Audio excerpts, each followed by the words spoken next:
ये यहाँ पर स्थापित है तापीय संयंत्र के बारे में। अब हम तीसरी बात करेंगे जल संयंत्र के बारे में।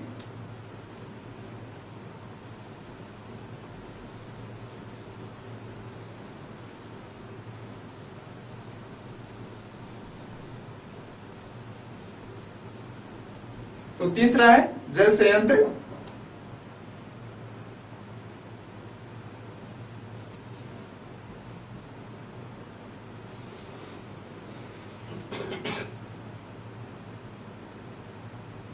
जल संयंत्र। तो इसका निर्माण किस प्रकार से होगा?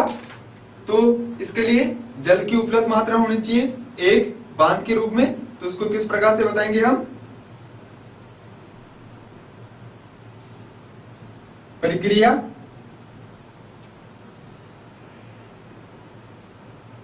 तो प्रक्रिया में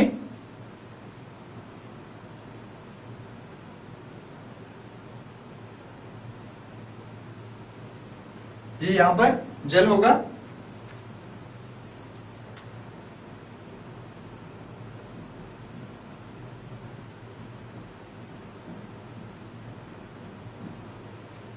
स्थितिज ऊर्जा के रूप में।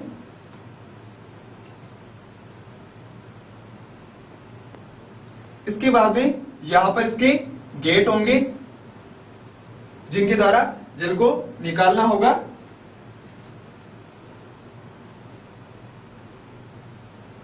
इस प्रकार से ये गेट हैं।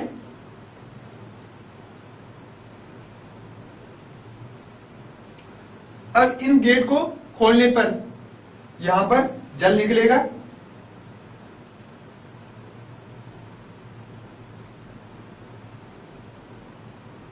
इस प्रकार से।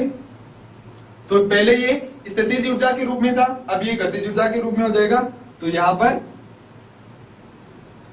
स्थितिज ऊर्जा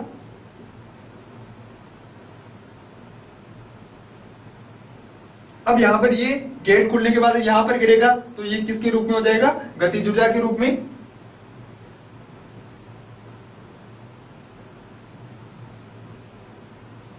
उसके बाद में ये टरबाइन पर गिरेगा इस प्रकार से।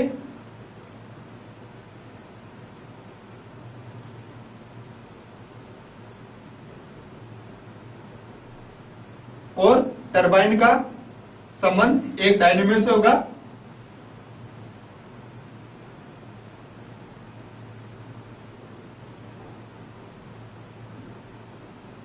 और डायनेमो से के द्वारा हमें विद्युत ऊर्जा का उत्पादन होगा।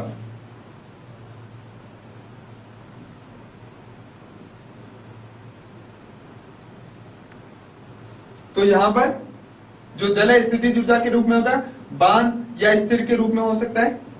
गेट के द्वारा जब जल को हम यहां से निकालेंगे तो वो गतिज ऊर्जा के रूप में हो जाएगा। अब इसका संबंध एक टरबाइन से होगा जिसके ऊपर जल गिरने के बाद ये घूमेगा। घूमने के कारण ये डायनेमो होगा उससे संबंधित होगा और इसके द्वारा हमें विद्युत ऊर्जा का उत्पादन प्राप्त होगा। तो ये जो प्रक्रिया है इसमें कौन कौन सी प्रकार की एनर्जी होगी?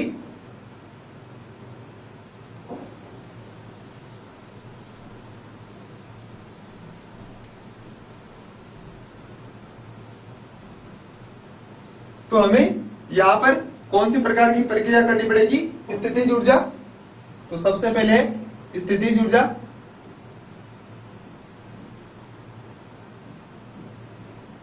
स्थितिज ऊर्जा के बाद में इसका गतिज ऊर्जा के रूप में होगा।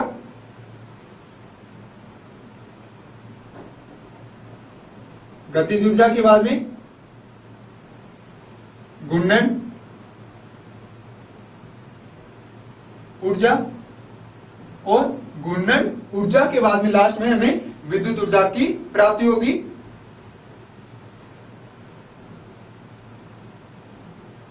विद्युत ऊर्जा। तो ये हमें एक